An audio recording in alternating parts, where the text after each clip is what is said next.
In shaft alignment, the M stands for movable, and in most cases, it's an induction motor.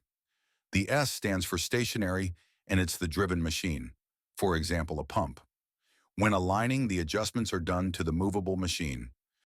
The misalignment can be parallel offset or angular misalignment in both the vertical and horizontal plane.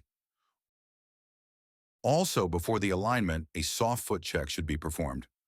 The main reason for why it is important to do shaft alignments is because it drastically prolongs the lifetime of the equipment and reduces the wear on its parts, and therefore reducing the need for maintenance, which also means that the machine doesn't spend as much downtime, which is important in industrial facilities and factories, etc., since machines not running disrupts processes and reduces production.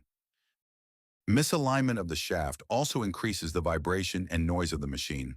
A correctly aligned shaft ensures the smooth and efficient transmission of power to the driven equipment.